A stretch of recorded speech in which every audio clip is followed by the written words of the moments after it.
भारत गौरव आचार्य श्री पुलक सागर जी गुरुदेव के प्रवचन और लेटेस्ट धार्मिक भजन व कार्यक्रम निशुल्क देखने व सुनने के लिए हमारे YouTube चैनल जीन शरणम मीडिया को आज ही सब्सक्राइब करें और सबसे पहले देखने के लिए बेल आइकन पर क्लिक जरूर करें। ध्यान रखना, आदमी का जीवन कभी एक सा नहीं होता, उतार चढ़ाव भरा जीवन होता है।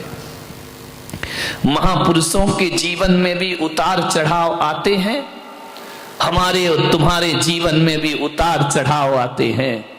एक सी जिंदगी किसी की नहीं हुआ करती है, लेकिन ऊंचाइयों के दिन आए तब भी हमें रहना है और नीचाई के दिन आए तब भी हमें रहना है। अच्छे दिन आएंगे तब भी हमें ही जीना है, देखना है। बुरे दिन आएंगे तब भी हमें ही उन्हें भुगतना है। ध्यान रखिए, यदि राम राजा बनने के दिन आए तो उसमें भी राम ही साक्षी बने, और वनवास के दिन आए तो उसमें भी राम ही साक्षी बने। सुख दुख दोनों को हमें ही झेलना है। संयम एक जीवन जीने की कला है। संयम एक ऐसी कला जो जिंदगी को जीने के रास्ते बताया करती है। आपको मालूम है, अष्टमी चौदस को जैनों में लिखा है एकासन करो, उपवास करो। क्यों लिखा है, क्या वजह है इसकी? ये 10 दिन एक टाइम क्यों भोजन करते हो? 10 दिन के उपवास क्यों होते हैं? आपको ये 10 दिन के लिए सफेद कपड़े पहना दिए गए, 10 दिन के लिए कहा कि चटाइयों पर सोने का अभ्यास करिए, 10 दिन के लिए आपसे कहा गया है बाजार का भोजन मत करिए, संकल्पित भोजन करिए, संयम का भोजन करिए, सादगी का जीवन जियो। मैंने सोचा कि ये केवल 10 दिन की बात नहीं, श्रावक के लिए तो अष्टमी चौदस को भी कहा है कि हरी मत खाना, अष्टमी चौदस को भी कहा है कि रूखा सूखा भोजन करना, अष्टमी चौदस को कहा है कि एक टाइम भोजन करना। महीने में 4 दिन 4 बार आते, अष्टमी चतुर्दशी हर महीने में 4 दिन रूखा सूखा भोजन करो। महीने में 4 दिन डल्लभ के गद्दे पर मत सो, महीने में 4 दिन जमीन पर सोने का अभ्यास करिए। महीने में 4 दिन श्रृंगार मत करो, सादगी का जीवन जीने का प्रयास करो। महीने में केवल 4 दिन।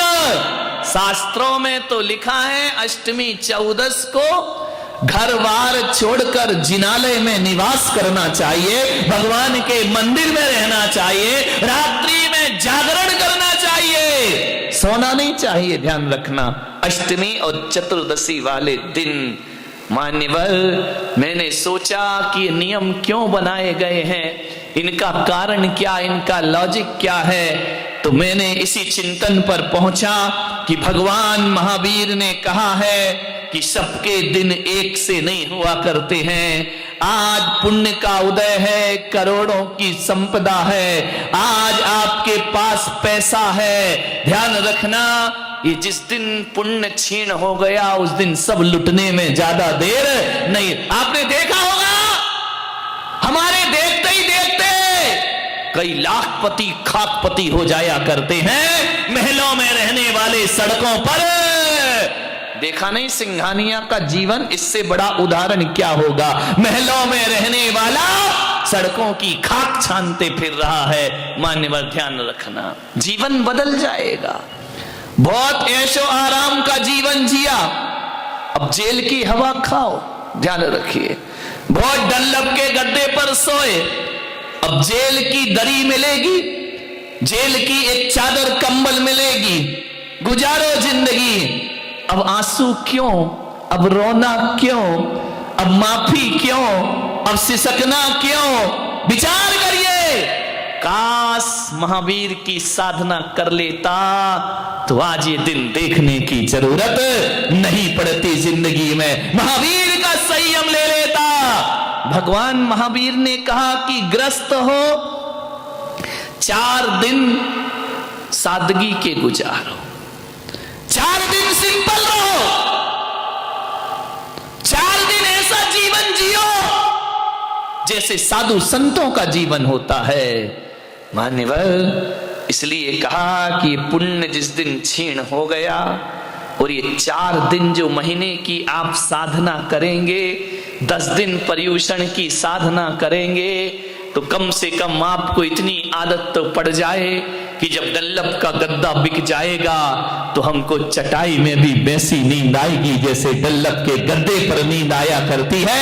आज तुम्हारी थाली में 10-10 प्रकार की सब्जियां हैं, रोटी है, कल ये छिन गई तो जब रूखी रोटी खाने के दिन आएंगे ना तो जिंदगी बोझ नहीं लगेगी मेरे भाई। ज्यादा सुविधा भोगी जीवन जियोगे और जिस दिन सुविधाएं छिन जाएंगी उस दिन सिवा आत्महत्या के कोई रास्ता तुम्हारे पास नहीं। तुम्हें लगेगा कि मर जाओ ऐसे जीवन से, लेकिन यदि ये साधना कर ली, ये 10 दिन की साधना, आपने रंगीन वस्त्र छोड़े, सफेद वस्त्र धारण किए, मान्यवर, ये आज की साधना बुरे दिनों में बहुत काम आया करती है।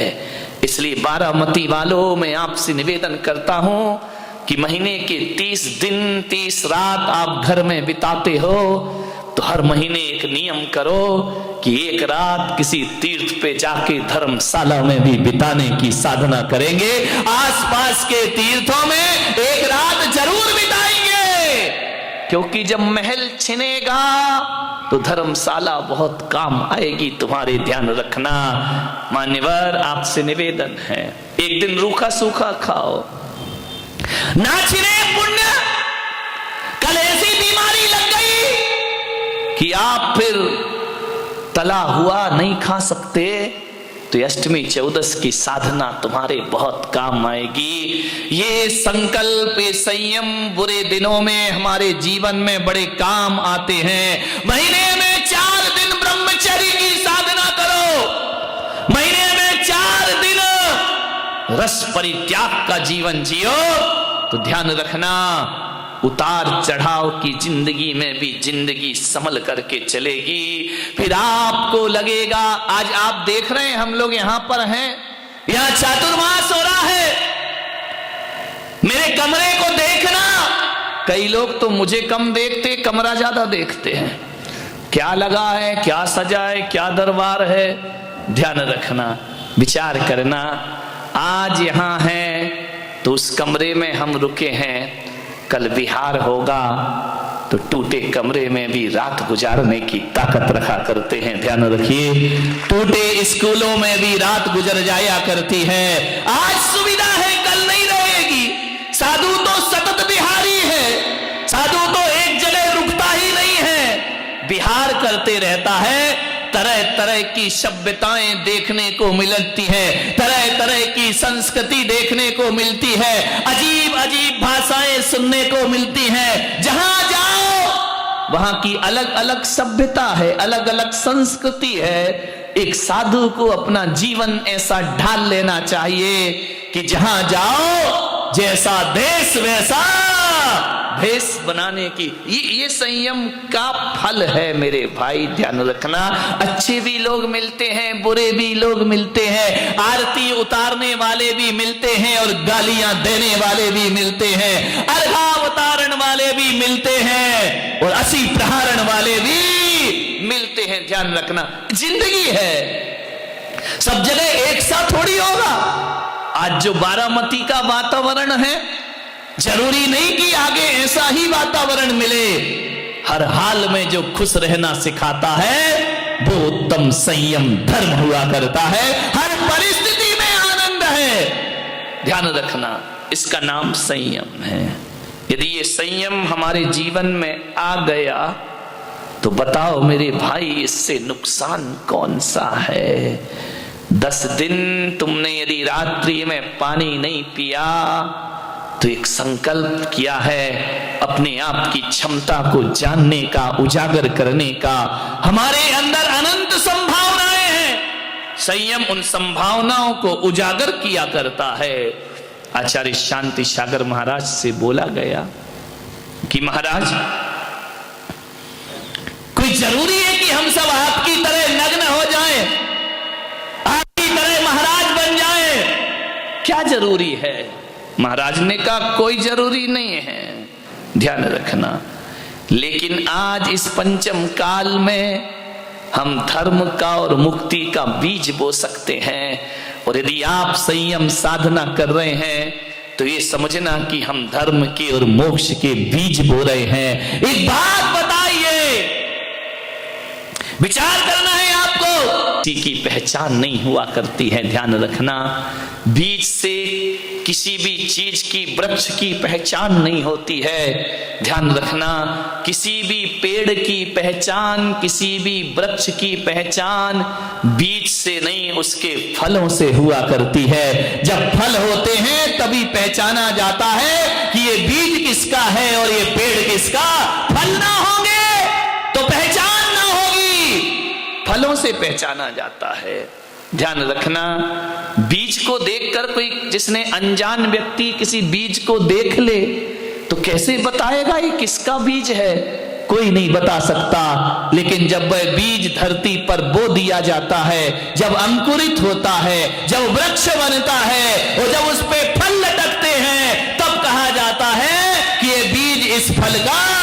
अभी पता नहीं चलेगा ये संयम साधना क्या है, लेकिन जब हमारे जीवन में मुक्ति के और मोक्ष के फल लगेंगे तब लगेगा कि ये साधना हमारी मोक्ष की साधना है। ध्यान रखिए, मान्यवर, फल के बिना वृक्ष की पहचान नहीं होती है।